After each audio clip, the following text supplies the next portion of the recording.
آپ نے فرمایا مسلمان ہے ہی وہ، مسلمان ہے ہی وہ جو ہاتھ اور زبان سے کسی کو دکھ نہ پہنچائے۔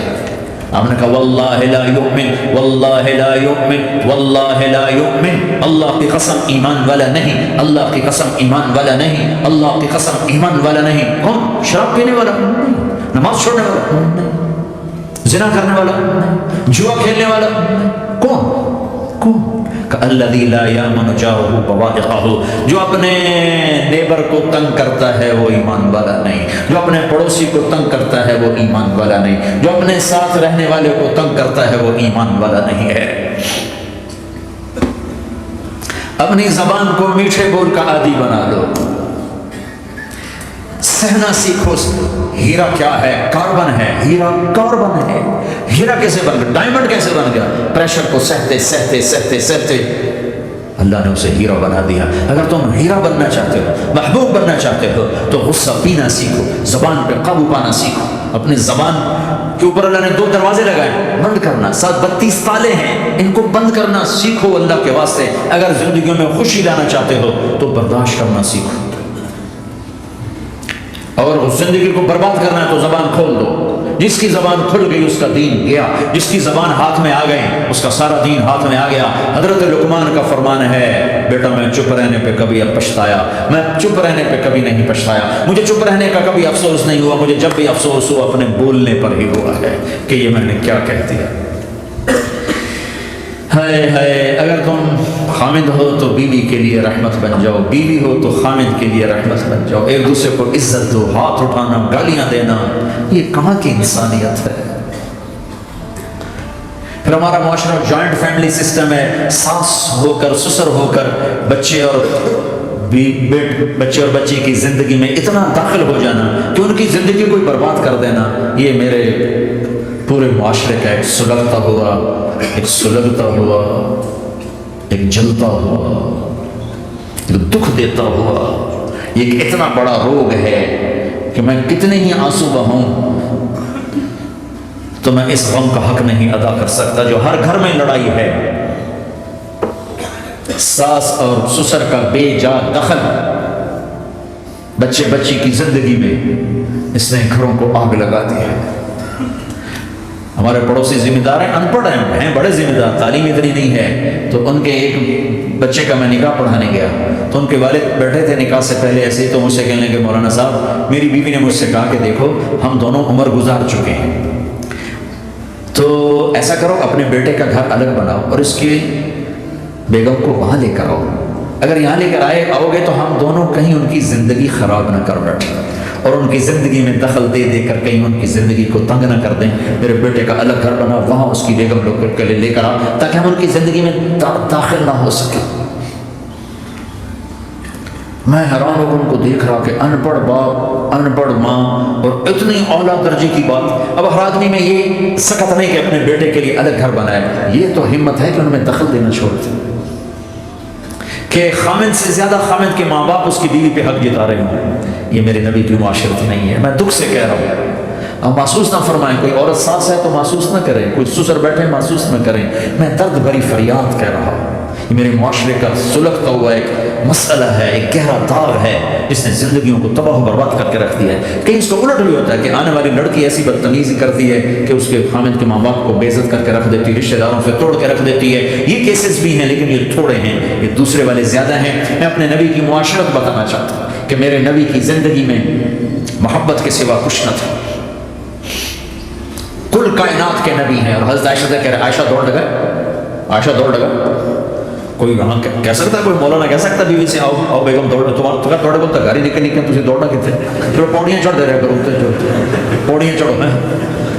عائشہ دوڑ لگائے، کون کہہ رہے ہیں؟ دو جہان کے سردار عائشہ دوڑ لگائے۔ تمہاری تو بزرگی فوت ہو جائے۔ تو آپ نے صحابہ سے کہا ایک سفر سے واپس آ رہے، جاؤ بھائی سب آگے چلے جاؤ، سارے آگے چلے گئے۔ جب وہ نظروں سے غائب ہو گئے، عائشہ آؤ دوڑ لگائے، دونوں نے دوڑ لگائی۔ حضرت عائشہ فرماتی میں آگے نکل گئی۔ کچھ سال گزر گئے تو میں ذرا موٹی ہو گئی، تو ایک سفر سے واپس آ رہے تھے، آپ نے کہا صحابہ سے چلو بھائی آگے، سارے صحابہ آگے چل کے غائب ہو گئے، کوئی نظر نہیں آ رہا۔ تو پھر آپ نے کہا عائشہ دوڑ لگائیں، میں کہا لگائیں۔ کمر ہم نے لگائی تو میں ذرا موٹی ہو گئی تھی، تو تو نبی آگے نکل گئے، تو پھر آپ نے فرمایا ہذہ بتلک عائشہ آج میں نے اپنا بدلہ لے لیا، اس وقت تم جیت گئی تھی، آج میں جیت گیا۔ آپ نے نبی کی زندگی پڑھو اللہ کے واسطے کہ آپ نے گھر کیسے چلائے، کھانے کو کچھ نہیں اور بیویاں خوش ہیں، سلوک تھا، کھانے کو کچھ نہیں ہے، 2 مہینے چولہا نہیں جلتا ہے، لیکن بیویوں کو ایسی محبت تھی کہ وہ قربان ہوتی جا رہی، اور یہ سب کچھ دے کر گھروں میں آ گیا ہے، اس لیے کہ بول ٹھیک نہیں، نہ خامد کا بول ٹھیک ہے نہ بیوی کا بول ٹھیک ہے، اور عام طور پر زیادتی چونکہ مردوں کی طرف سے ہوتی، کبھی عورتوں کی طرف سے بھی ہوتی، میں تو دونوں کے لیے بات کر رہا ہوں۔ اس زبان کو میٹھا کرنا سیکھ لو، اگر اپنے گھروں کو چین سے سکھ سے بھرنا چاہتے ہو تو چیزوں سے نہیں آئے گا، تمہارے سلوک سے، بیہیویئر سے آئے گا۔ اپنے سلوک اچھے کرو، اپنے رویے اچھے کرو۔ مسجد نبوی میں حبشہ کے لوگ، ایتھوپیا، وہ کر رہے تھے چھوٹے چھوٹے خنجر، اس کے ساتھ نا وہ رقص کر رہے تھے، تو حضرت عائشہ کے کان میں آواز پڑے گا یا رسول اللہ میں نے دیکھنا ہے، تو کوئی ہمارے ایسا ہوتا کہتا تو لایا نہیں کرتی، فضول کام دیکھتی، تو نبی کی بیوی کو چل بیٹھ قرآن پڑھ، چل مصلی پہ بیٹھ جا، چل تسبیح پڑھ، تجھے خیال کیسے آیا دنیا میں دین بڑھ رہا ہے، تمہیں خیال کیسے آیا کہ تو تماشا دیکھتی ہے؟ آپ نے کہا آؤ دیکھتے، خود آپ دروازے میں کھڑے ہو گئے اور عائشہ کو پیچھے کھڑا کر لیا۔ عائشہ رضی اللہ فرماتی میں آپ کے پردے میں کھڑی ہو کر میں دیکھتی رہی یہاں تک کہ آپ تھک گئے، ہمارے نبی تھک گئے، اور تھک کے نا کبھی یوں ہو جاتے، کبھی یوں ہو جاتے، ایک پاؤں کا سر، پھر کہنے لگے عائشہ بس نہ کریں، میں نے کرنے نہیں، ابھی میرا دل نہیں پر رکھا، اچھا ٹھیک ہے، پھر کبھی یوں ہو رہے ہیں، کبھی یوں ہو رہے ہیں، کبھی یوں ہو رہے ہیں، کبھی یوں ہو رہے ہیں۔ حضرت عائشہ کہتی جب میں نے کہا بس، پھر آپ واپس، یہ میرے نبی کی زندگی ہے، تم لان تان سے زندگی بنانا چاہتے ہو، ساس سسر بہو پر بیٹے سے بھی زیادہ حق جتانا چاہتے ہیں، یہ عام معاشرے کی بات بتا رہا ہوں کہ بہت تباہی ہے۔ میں تو مسائل سن میں تو اب اس دفعہ یہ ارادہ کا میں فون چھوڑ دوں گا، نہیں رکھوں، کہ میرے اندر ہمت ہی نہیں رہی کہ میں گھروں کے مسائل، میرا کلیجہ پھٹنے کو ہو، ایسے ظلم ہیں، ہمارا سسرالی معاشرہ بڑا ظالم ہے، بڑا ظالم، 99% ظلم ہے۔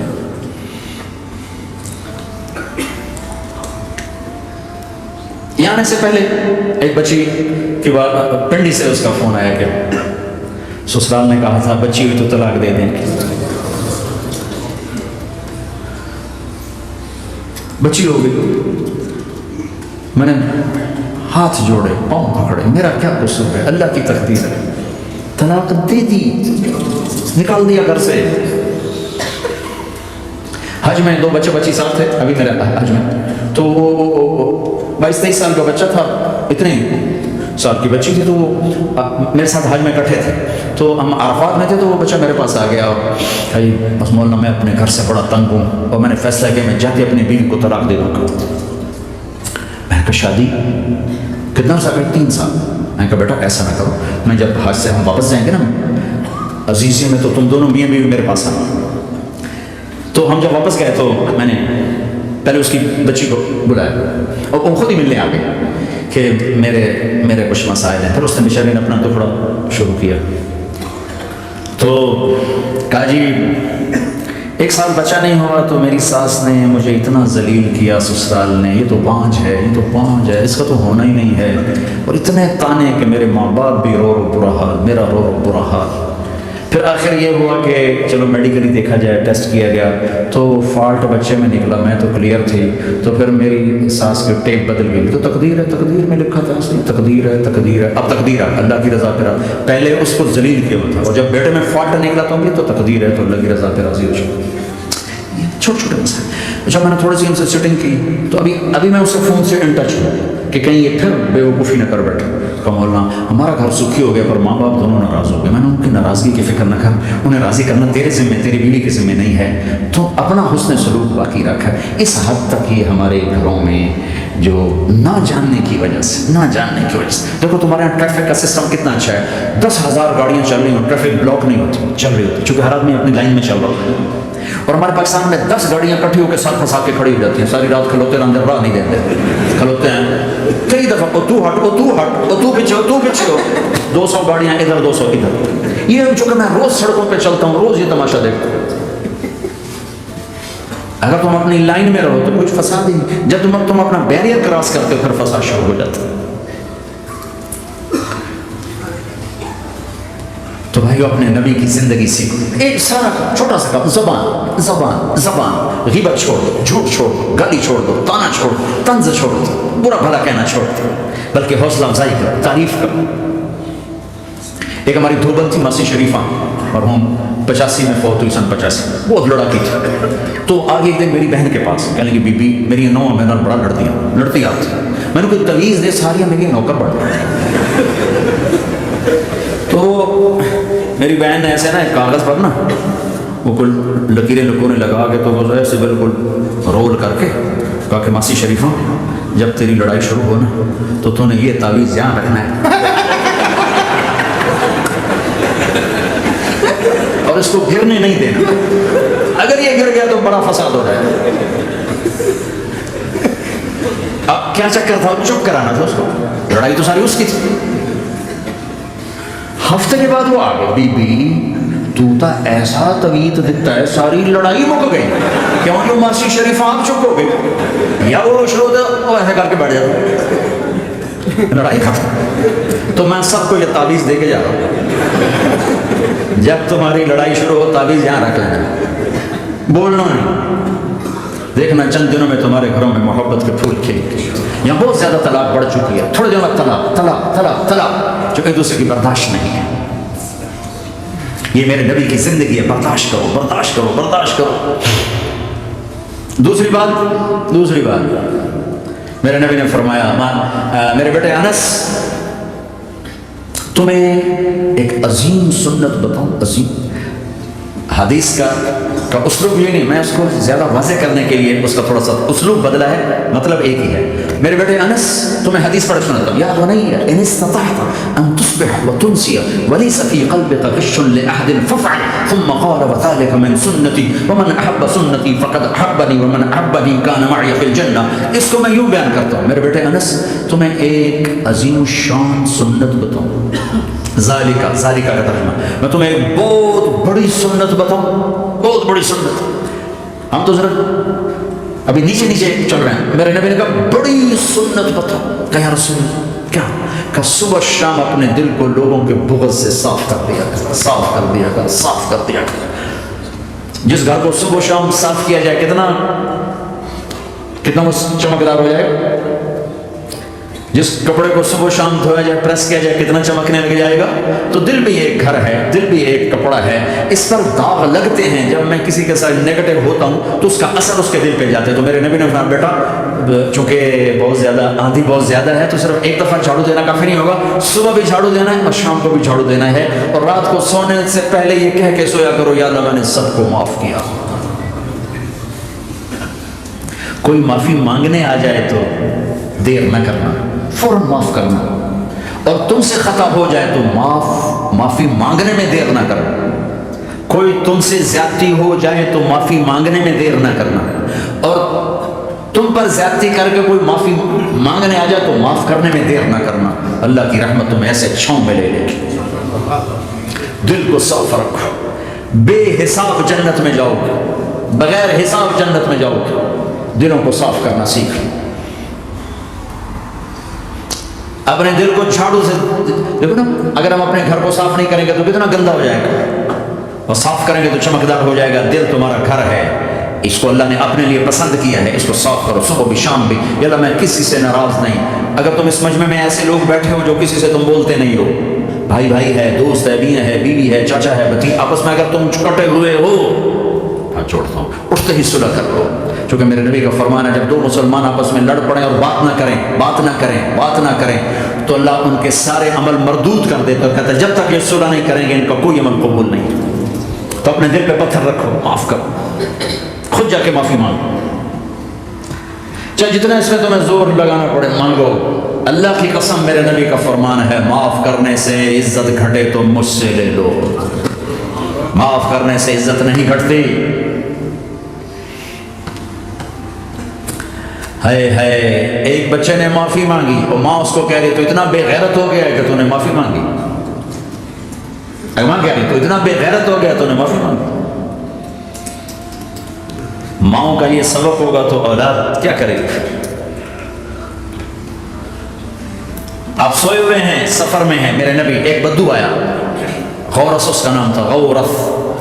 اس نے آپ ہی کی تلوار اٹھائی اور آپ کی پسلی میں ماری، آپ کی آنکھ کھلی تو تلوار لے کے کھڑا، من یمنعک منی، اب بول کون بچائے گا؟ تیار ہویا تو آپ ہنس پڑے. آپ نے کہا اللہ. وہ اللہ کہنا تھا کہ تلوار اس کے ہاتھ سے گر گئی تو آپ نے اٹھا لی، آپ نے ایسے سیدھی کی. آپ نے کہا اب تمہیں کون بچائے گا؟ کہنے لگا مجھے تو ہی بچائے گا. تو آپ نے کہا کلمہ پڑھتے ہو؟ کہا نہیں پڑھتا. کہ جاؤ معاف کیا، جاؤ معاف کیا. یہ میرا نبی ہے، یہ آپ کا نبی ہے. ہم تو خالی کسی کوئی اور کر دیتا ہم اس سے بات چیت چھوڑ دیتے. تو میرے بھائیوں میں نے بات لمبی کر دی، لیکن احباب جمع ہے میر حال دل کہہ لے، پھر التفات دل دوستاں رہے نہ رہے. اپنی زندگی کو واپس لاؤ اللہ اس کے رسول کی طرف، اللہ اس کے رسول کی طرف، اللہ اس کے رسول کی طرف. تبلیغ اس کو سیکھنے کی یہ خوبصورت محنت ہے. یہ میرے 2 گھنٹے کی بات سے اللہ کرے قابو میں آ جائے تو مجھے اور کیا چاہیے، لیکن دنیا کا دستور یہ ہے کہ چیز محنت سے ملتی ہے. تو بڑے عرصے کے بعد اللہ نے ہمیں یہ تبلیغ کا کام دیا ہے جو دین کی محنت ہے، کسی فرقے کی نمائندہ نہیں، کسی مسلک کی نمائندہ نہیں. اس میں محض اللہ اس کے رسول کی بنیاد پر سب کو سینے سے لگانے کی محنت ہوتی. میں نے جن استادوں سے پڑھا ہے انہوں نے ہمیں یہی سبق دیا تھا کہ سب سے محبت سیکھو، نفرت کرنے والے سے بھی محبت سیکھو. ہمارے ایک ساتھی جواد وسیم صاحب ڈراموں میں ہوتے تھے، پھر 4 مہینے لگے ان کے، تو وہ بتانے ملنے آئے تو ساتھ ایک ہمارے مولوی صاحب تھے، وہ کہہ رہے تھے مولانا یہ جواد صاحب ہیں، یہ ڈراموں میں کام کرتے تھے، اب تبلیغ میں 4 مہینے لگا لیے، اب ہم کہہ رہے ہیں کہ یہ ڈرامے چھوڑ دیں. تو مولانا نے فرمایا جو وہاں گرے پڑے ہیں ان کو کون اٹھائے گا، ان کو کون اٹھائے گا؟ تو انہوں نے ذرا غصہ دلانے کے لیے کہا مولانا وہاں لڑکیاں ننگی ناچتی ہیں. تو مولانا نے کہا ہماری ہی بیٹیاں ہیں، ہماری ہی بیٹیاں ہیں. کوئی مولوی صاحب کہہ سکتا ہے ناچنے والی کو میری بیٹی ہے؟ کہا ہماری ہی بیٹیاں ہیں. میں نے اس استاد سے قرآن سیکھا ہے، انہوں نے ہمیں محبت سکھائی ہے کہ محبت دو، لوگوں کو محبت دو، محبت دو. عامر خان سے میری ملاقات ہوئی، میں نے اس کو کوئی دین کی بات نہیں کی، صرف محبت تھی. اب تک اس کے میسیج آتے کہ میں زندگی میں کسی سے متاثر نہیں ہوا، تم پہلے آدمی ہو جس سے میں متاثر ہوں، میں نے کوئی جادو کیا، صرف محبت. لوگوں کو محبت دو، قریب ہوں. میں جب گیا بڑی مشکل سے اللہ نے، ملاقات کا کوئی راستہ نہیں تھا، وہ مجھے نہیں جانتا تھا، میں اسے نہیں جانتا تھا، تو کوئی موقع نہیں مل رہا تھا ملاقات کا. تو اللہ نے شاہد افریدی کو بھیج دیا. شاہد افریدی اس کی دوستی تھی، ہمارا جو کرکٹر ہے. میں نے اس سے فون پر کہا یار میری ملاقات تو کرا. اس نے ملاقات کروائی تو اس نے مجھے کہا آدھا گھنٹہ ہے، آدھا گھنٹہ. جب میں پہنچا میکسیمم پونا گھنٹہ، ٹھیک. میں گیا تو وہ سہما ہوا چہرہ کہ بھائی مولانا آ گیا، پتہ نہیں کیا کہیں گے، بھائی یہ تو کیا کر رہا ہے، تو حرام کر رہا ہے، ناچ رہا ہے، گا رہا ہے، توبہ کر، ابھی تیرے لیے دوزخ کا فیصلہ ہو جائے گا. وہ ڈرا ہوا سہما ہوا تھا. تو میرا ایک دور کالج لائف تھا، میرے اللہ نے مجھے ہدایت دی اور میں 3 دن کے لیے میں اس دوست کو اس کی نسلوں کو دعائیں دیتا ہوں جو مجھے زبردستی پکڑ کے لے گیا. نہ میرا تبلیغ سے کوئی تعلق، نہ واسطہ، نہ میں کوئی ان سے متاثر. ایک لڑکا تھا بنگالی تھا، گشت کرتا تھا، لیکن میں اس سے ذرا متاثر نہیں ہوا. میرا دوست متاثر ہو گیا تھا تو میں تو ان کے قریب سے نہیں گزرتا تھا.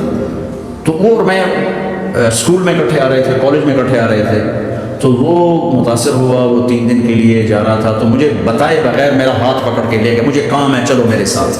اور میں اس کو انکار نہیں کر سکتا تھا، یہ میرا اس کا تعلق. اب بھی اسی طرح بھائیوں جیسا تعلق، میں اس کا احسان مان، مجھے زبردستی لے گیا. ہمارے پنجابی کی مثال ہے کبے نو لت لگی اسے دو گے. وہ جو ہوتا ہے ہنچ بیک ہوتا ہے، اس کو کسی نے لت ماری تو سیدھا ہو گیا. مہربانی بھائی تیری لات سے میں سیدھا ہو گیا. تو مجھے تو کبے والی لت پہ گئی.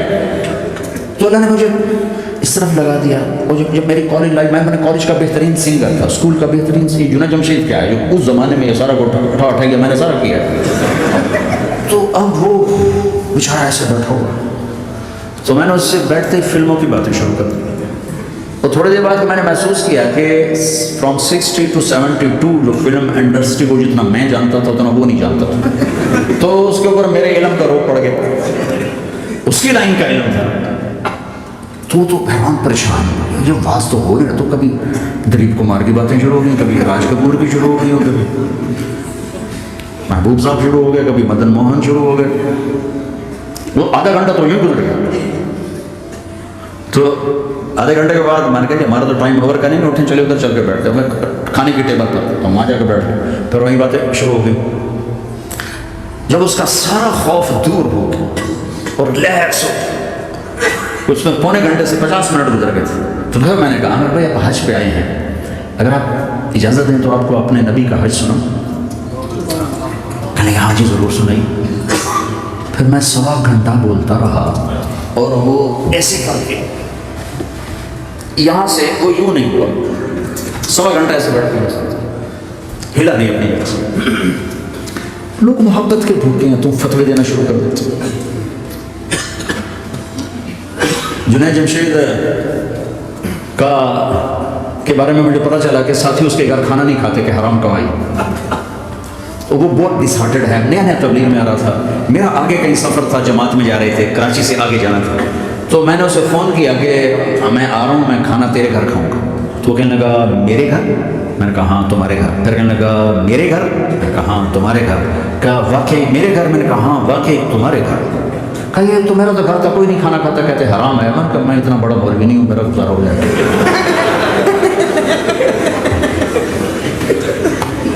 کچھ عرصے بعد وہ 4 مہینے کے لیے جماعت میں چل رہا تھا. لوگوں کو محبت.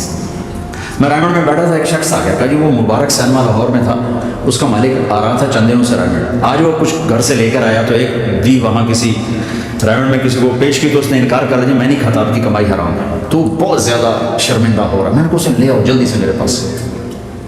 وہ اس کو لے کر آئے. تو میں نے کہا جی کیا نام ہے؟ کہا جی ہارون. کیا کرتے ہو؟ تو اس نے سر یوں کر, چھوٹا سا بزنس ہے. میں نے کہا کیا بزنس ہے؟ چھوٹا موٹا بزنس ہے. میں نے کہا پھر بتاؤ تو صحیح. سینما ہے, سینما ہے. میں نے کہا کون سا سینما؟ مبارک سے. مبارک. میں نے کہا مبارک؟ ہاں وہ جس میں شمع پروانہ میں نے دیکھی تھی, وہ مبارک صاحب اس کے جو اونر تھے, پہلے ان کی فوٹو آتی تھی, مر گئے تھے, وہ ان کا سیڈ میوزک چلتا تھا, بعد میں فلم چلتی تھی. وہ مجھے ایسے دیکھنے لگا, یہ کیا کہہ رہا ہے. میں نے اسے یوں دوستی لگائی. دن کے بعد دیکھا تو اتنے بڑی داڑھی کے ساتھ 4 مہینے لگا. لوگ فتوے دینے میں بڑی جلدی کرتے, بدگمان بڑی جلدی ہوتی. کسی میں 100 خوبیاں ہوں, ایک کمی ہو, ساری پہ کانٹا پھینک دیتے. میں اپنے ڈیرے میں تھا, ایک انجینئر پڑھا لکھا بڑا آ گیا, تم تبلیغ والے منافق ہو, تم تبلیغ والے جو ہے اوپر سے کچھ ہو, اندر سے کچھ ہو, یہ کرتے یہ کرتے یہ کرتے, شروع. میرے ڈیرے میں تھا, مجھے بولنا نہیں تھا, میرا مہمان تھا. مہمان تو جوتا بھی مارے تو ہمیں سہنے کا حکم ہے. میں چپ کر کے سنتا رہا. جب وہ سارا کچھ بول بیٹھا تو میں نے کہا بھائی صاحب اللہ تعالیٰ نے پرفیکشن نہیں مانگی, کاؤنٹنگ کہا ہے, کاؤنٹنگ کروں گا. 100 نمبر نہیں مانگے, کہا ہے میں کاؤنٹنگ کروں گا. اگر تمہارے 51 ہوئے تو باقی معاف کر دوں گا. تو جو گناہ عیب ثواب آپ بتا رہے ہیں, ممکن ہے اللہ معاف کر دے ان نیکیوں کی وجہ سے جو تبلیغ والے کر رہے ہیں. اور کسی کو برا کہنا یہ اپنے برا ہونے کی پہلی نشانی ہے. میرے نبی نے فرمایا کسی کے برا ہونے کے لیے یہی کافی ہے کہ دوسرے کو برا کہنا. یہ میں اسے نہیں کہا, یہ ویسے آپ کو بتا رہا ہوں, اس کو یہ میں نے نہیں کہا, آپ سے عرض کر رہا ہوں. میرے نبی نے فرمایا کہ کسی کے برا ہونے کے لیے اتنا ہی کافی ہے کہ دوسروں کو برا سمجھے. میں نے کہا اللہ نے کاؤنٹنگ رکھی ہے, کاؤنٹنگ. اور میں نے کہا یہ جو حکومت پاکستان ہے یہ کوئی اتنی اچھی حکومت نہیں ہے, لیکن یہ بھی اپنے رعایا کے لیے اتنی رحم دل ہے کہ جو لڑکا 33 نمبر لے اس کو پاس کر دیتے ہیں. 67 نمبر نہیں لیے کوئی بھی نہیں کہتا کہ تو فیل ہے, سب کہتے تو پاس ہے, تو پاس ہے, تو پاس ہے. فیل ہونے کا تانا وہ نہیں دے سکتا, پاس ہے. ٹھیک ہے. میں نے کہا اللہ اس حکومت پاکستان سے کروڑوں گنا زیادہ مہربان ہے. پتہ نہیں کون سی نیکی پہ مہربان اگر چاہو, لیکن جو کہ مزاج بن گیا ہے تنقید. یہاں تک ایک کہنے لو جی اگر مجھے نور جہاں 27 رمضان مر گئی, شب قدر مر گئی, میں کہ اللہ تے کیس کرو, میں جاتا اللہ تے مقدمہ کرو. بھائی نور جہاں 27 رمضان کو کیوں مر گئی؟ 27 رمضان کو کوئی آدمی اپنی مرضی سے مر سکتا؟ اتنی مقدس رات، اتنا مقدس دن، تو کوئی بات تو اللہ کو پسند آئی جو اس کی موت دی؟ لیکن ہماری عادت بن گئی کمیاں پکڑنا، ٹانڈنگ کرنا، چھلنی کر دینا سینہ، اپنے اب دھنی اپنی، تجھے کیوں فکر ہے اے گل دلے صد چاک بلبل کی، تو اپنے پیرہن کے چاک تو پہلے رفو کر لے۔ کیوں اوروں کے عیب دیکھ دیکھ خود بھی اپنے غیظ و غضب میں اور اپنے حسد کا شکار اور کبھی بغض کا شکار، پھر اندھے بن جاؤ گا، مجھے کچھ نہیں نظر آتا، میں صرف عیب نہ، میں صرف خوبیاں دیکھوں گا، عیب نہیں دیکھوں گا۔ لوگوں کو قریب کرو، پیار کرو، محبت دو، بیوی خامد کو محبت دے، اظہار کرے، خامد بیوی کو محبت دے، اظہار کرے۔ میرے نبی نے فرمایا بیویوں کے لیے زیب و زینت اختیار کرو، میرے نبی نے فرمایا اپنی بیویوں کے لیے زیب و زینت اختیار کرو، اور عورتوں کو ترغیب دی، فرمایا ام سلمہ میرے لیے ایسے میک اپ کرتی ہے جیسے جنت کی حور اپنے خامد کے لیے میک اپ کرے گی۔ کیا خوبصورت زندگی بتائی۔ ہم عائشہ کو لقمے بنا بنا کے کھلاتے تھے، محبت۔ 2 گھنٹے کی ملاقات کے بعد جب ہم نکلے تو نیچے تک چھوڑنے آئے عامر خان۔ حج کے بعد میں نے کہا ایک ملاقات اور ہو جائے گا، ضرور ہوگی۔ پھر اس کا میسج آیا کہ میں مدینے چلا گیا ہوں، معذرت چاہتا ہوں۔ میں نے کہا میں مدینے آ جاؤں گا، میں مدینے پہلے ہو آیا تھا حج سے پہلے۔ تو اس نے کہا کہ آپ 14 تاریخ کو آ جائیں، 4 سے 6 کا ٹائم میں نے آپ کے لیے رکھا ہے۔ تو میں، جنید اور ایک اور ساتھی ہم دوبارہ وہاں چلے گئے 4 بجے، 4:15 ہم اس کے ساتھ ہماری چٹنگ شروع ہوئی، 4:15 سے 10:15 تک 6 گھنٹے مسلسل، اور اس کے ماتھے پہ ذرا نشان نہیں آیا کہ میں بور ہو رہا ہوں۔ اور اس کے بعد ہم اٹھے، اس کا جی نہیں چاہ رہا تھا کہ ہم اٹھ کے چلے جائیں، محبت۔ پھر ایک امتحان پڑ گیا، میں اجتماع میں تھا پرائمٹ کے پچھلے سال، اس کا میسج آ گیا میری فلم تلاش آ رہی، اس کی کامیابی کی دعا کرو۔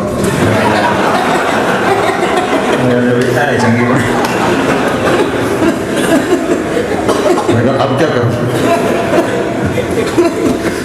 جواب دینا بھی ضروری، دعا بھی نہیں ہو سکتی، کیا کروں۔ تو جب وہ میسج آیا تو میرے سامنے 10-12 علماء بیٹھے تھے۔ میں نے کہا بھائی یہ میسج ہے، اس کا جواب کل ہی ہمارا فیلڈ نہیں تمہارا ہے، تو ہی جواب دے۔ میں سارا دن سوچتا رہا، مجھے کوئی جواب سمجھ میں نہیں آیا، کہ جان بھی بچ جائے، جواب بھی چلا جائے۔ پر اگلا دن بھی گزر گیا، مجھے کچھ سمجھ میں نہیں آیا۔ میں عصر کا وضو کر رہا تھا، ایک دم اللہ نے ایک مضمون دل میں ڈالا، تو میں نے فوراً بیٹھ کر اس کو میسج کیا کہ عامر بھائی جو کریٹو ہوتا ہے نا ذہن، یہ اللہ کسی کسی کو دیتا ہے، تخلیقی ذہن یہ اللہ تعالیٰ کسی کسی کو دیتا ہے، ہر ایک کو نہیں دیتا، اور یہ اللہ کی بہت بڑی عطا ہوتی ہے۔ اور میں نے تمہارا ساتھ جو وقت گزارا اس میں نے دیکھا کہ اللہ نے تمہیں تخلیقی ذہن دیا ہے، تم کریٹر ہو۔ اور جو لوگ اس ٹائپ کے ہوتے ہیں وہ کامیابی ناکامی کی پرواہ نہیں کرتے، وہ اپنے کام سے کام رکھتے ہیں۔ آپ کا بھائی تو فوراً اس کا میسج آیا، آپ ٹھیک کہہ رہے ہیں، آپ ٹھیک کہہ رہے ہیں۔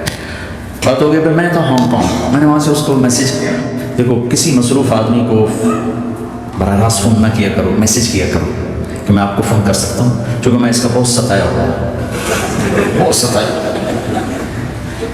اللہ کا فضل ہے میرا اکثر وقت مصروفیت میں ہوتا ہے، فون کرنے والے کو کیا پتا کہ میں کس حال میں بیٹھا ہوں، اور جب میں فون نہیں اٹھاتا ہوں تو مجھے فوراً فتویٰ آتا ہے متکبر ہو گئے ہو،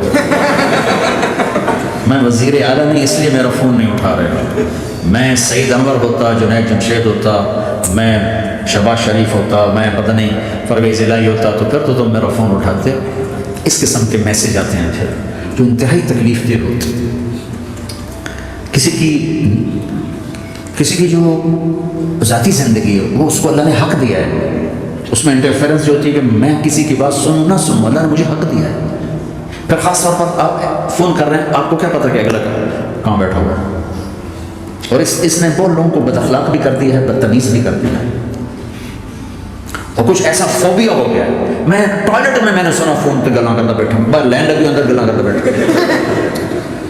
اور یہ ہمارے جو سوداگر ہیں تاجر پاکستانی، یہ ٹوائلٹ میں بیٹھ کے سودے کر رہا، چک لو بیچ لو کر لو، اور بے وقوف پیشاب تو ٹھیک کر لو۔ ایک ہاتھ میں فون کان کو لگا تو دوسرے سے کھانا کھا رہے ہوتے۔ ارے اپنی جان کے دشمن نہ بنو کہ کھانا کھاتے ہو صرف کھانا کھاؤ، فون آف کر دو۔ بیوی کے پاس بیٹھے ہیں، کچھ گپیاں ہو رہے ہیں، ٹرن، بیوی تو پارا ہو گیا۔ آپ ان سے سبق سیکھو، جو ہفتہ اتوار چھٹی کرتے ہیں واقعی چھٹی کرتے ہیں، فون بھی ان کا آف ہوتا۔ تمہیں کون سا ہاوڑا پڑ گیا ہے کہ